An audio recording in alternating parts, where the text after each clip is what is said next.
Hey folks, how's it going? Quick update on the pond. A few things been happening over the week. Despite the miserable weather, not bad here today in Dublin. It's been relatively dry all day, but a really miserable week. And it's not only affected what can be done to the pond on 2 weeks holidays and back in work on Monday. It's also impacted the garden and what the gardener's been able to do, but I'll walk you through that in a few minutes. Pond wise, water clarity is great, fish are great, eating away, so no issues there, no flashing, nothing, so very happy. Did do a bit of work on the skimmer. I mentioned before that the weir that came with the skimmer, I suppose if there's one thing first of all I would have done differently with the skimmer on this pond is I would have mounted it higher. You can see it there. I mean, ideally it should have been up flush here. I actually have it flush with the block work when I mounted it, and I wasn't sure what width cappings I was going to get, so hence that. Now I do have a capping to put on this. You know, it looks fine, but it did mean that the weir was just a bit too low for me, or that I had the option to run the water a bit higher. So what I did was, instead of cutting the weir that came with it, which is just sort of a letterbox type thing, it had a top and a letterbox if you recall, I just got a bit of plastic and cut a new weir, and you can see the water, there's a fair bit of pull coming across that, and there's about I'd say a centimetre or so of water flowing across the top, and it's working well. The water is very clear. I did try it without the weir, but the problem is without the weir is that it tends to just pull the water from down below, if you can imagine, and it's not really skimming the top. So I found I was getting a fair bit of debris in the top, although there was a fair bit of water going into the skimmer. It wasn't taking it from the very top. I also did use a bit of plastic. If you saw the video, I think it was a couple of weeks ago when I did the Alpha Grab baskets, I used some of this grate, and I just put it in there just to capture anything that goes big. Also what I put it in there for as well, when I was trying the skimmer without the weir, to make sure a fish, especially when the goldfish, couldn't swim down into the filter. The other thing is that I raised my overflow, so it just was something I had that fitted at a rubber gap here, so it works fine. This is one of the, I bought 3 of them at the time. 2 of them are actually, or 4, 5 of them I bought. There's 2 of them in the back and 2 of them in the front. I used them for my returns, so I put these on the end of the pipe and then fiberglassed around them, and in them I had a spare one that just fitted in. It's probably this piece I don't need, but you can see a bit of food in there, uneaten food. That's my overflow, so it just allowed me to raise the overflow that little bit. What I was getting then, I noticed was, and I don't know if it's still okay, the wall here was damp, and I think what it was, if you can see here, when I got my cappings put on after the fiberglass, I ended up, as you can imagine, with this, the cement or grout, whatever you call it, they put the cappings on with. So I then had a couple of centimetres of that above the fiberglass. I got the fiberglass guy back then to fiberglass right up to the cappings. So the original fiberglass goes over onto the block work, then this went on, so it just makes it look a lot neater. You can see the fiberglass, but it meant there was a bit of a gap there, and I was getting water seepage in, and over time, over a couple of days, this part of the wall was quite wet. It's hard to tell at the minute with all the rain we've had, but it kind of looks okay. There is fairly dry and it was wet, but I'll just see how it goes. So that's the skimmer. I'm happy enough. So it allowed me, not that I particularly needed it, but it allowed me get a couple of centimetres extra water depth. Now it means the skimmer is probably running higher.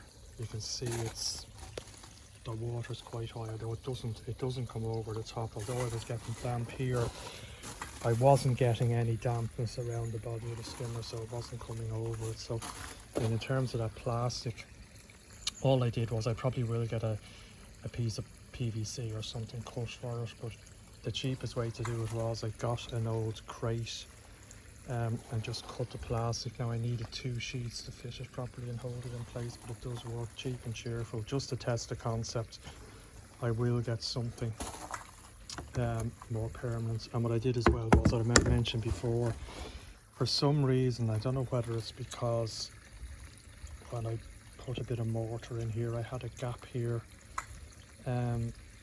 before the copings went on, because the gap left for the skimmer was slightly bigger than the skimmer.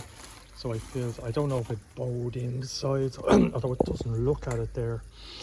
What was happening was, this wasn't fitting, so only one side would fit in, the other wouldn't, and there was a couple of mil. So what I did was, and the easiest way to do it was, just got a sanding block, and it took me about an hour, but just skimmed off the plastic here and the plastic here, and eventually it's a tight fit, but I think I do want a tight fit. It does now fit well. I may not manage to get it with one hand. Oh, I can't get it down there, but it does now fit into place.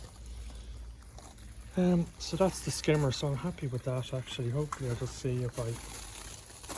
So what I've done as well is, you will see I've added a Heron scare. That's the thing that's clicking in the background, and I'll explain why at the minute. So I got this on Amazon. I think it worked out about £30, €35.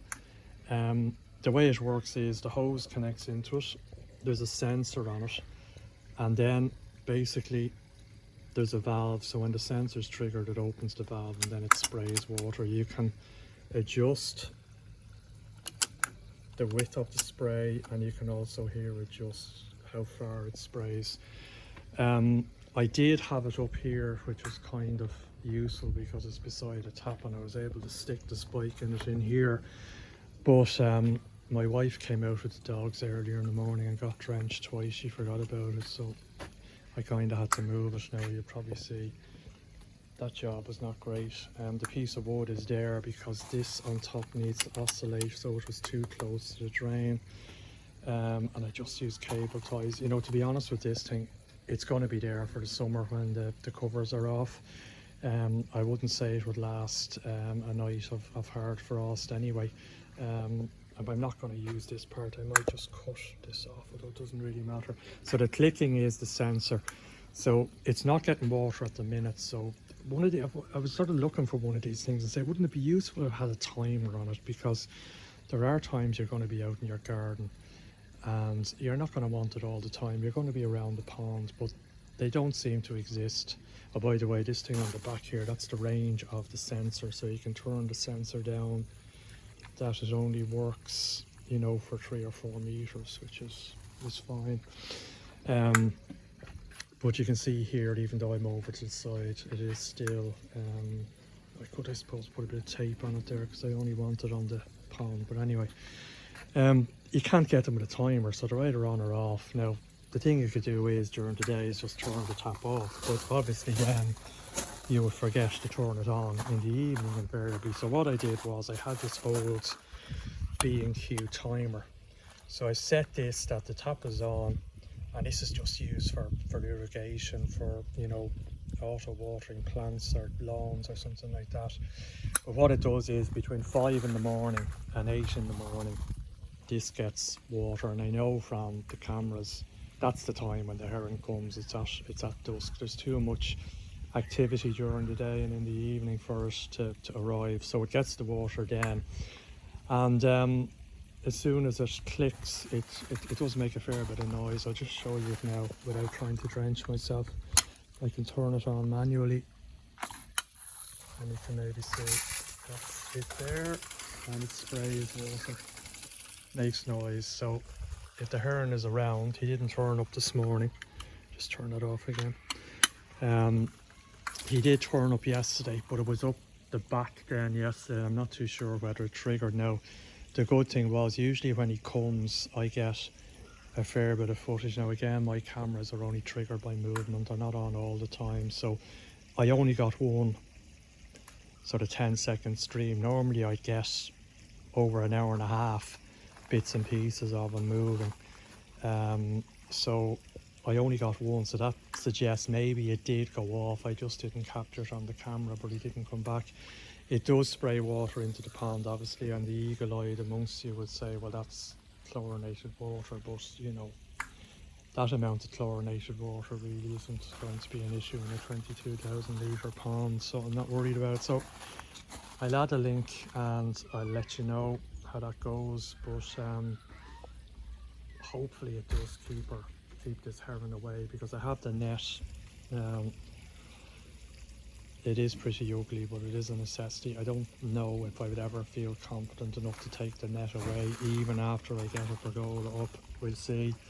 But for the moment it stays. But even with the net, I'd be nervous if the heron is persistent enough that it may get something, because it does tend to lure the fish up. So that's that. The garden, I've been doing the filling in on the pipe work. You can see the stone path, as I mentioned, that is done here. So it just does mean that I ever have to get a pipe work, I want to add anything, I can do it fairly easily. The rest of the garden is slowly taking shape. The gardener's a bit on the slow side, but we're getting there.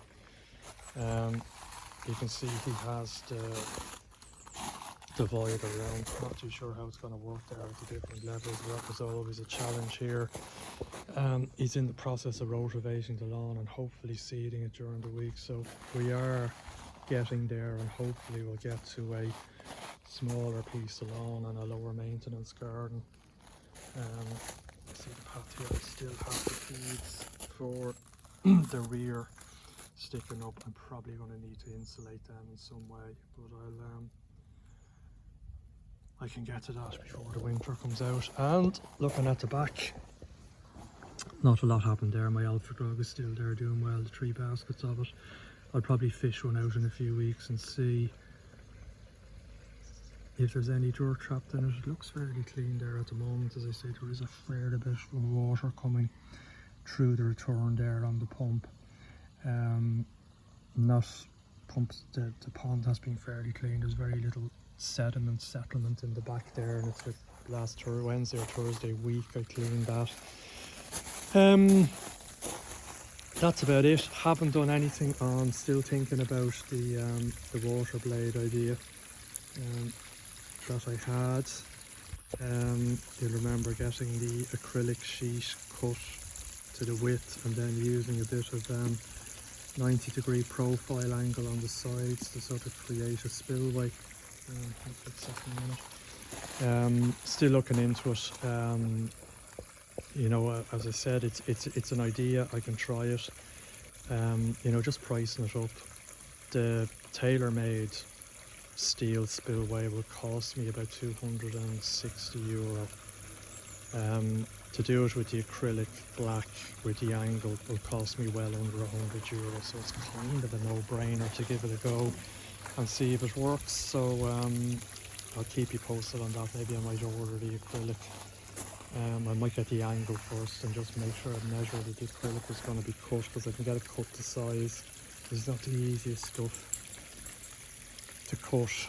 It's probably better if I can get the supplier to cut it for me. I'm sure they'll have the right gear for doing it. So that's it. As I say, garden coming along. Happy with the progress so far, albeit slow. Really do want to get the sort of soil it leveled and compost down and get it seeded as soon as possible, so we get a good 6 to 8 weeks of grass growth before the winter sets in. But as you can see, there's a fair bit to be done on it yet. Just keep an eye on the pond, and if there's any evidence of the heron scare working, I'll stick it up during the week. But that click is annoying. There's no way of stopping that. You just have to have it on. And it's probably not doing the batteries any favours either. There's 2 AA batteries in it. But such is life. If it keeps the fish safe, I'm happy enough with it. So that's it, folks. Just a short one, and I'll talk to you next week. Cheers.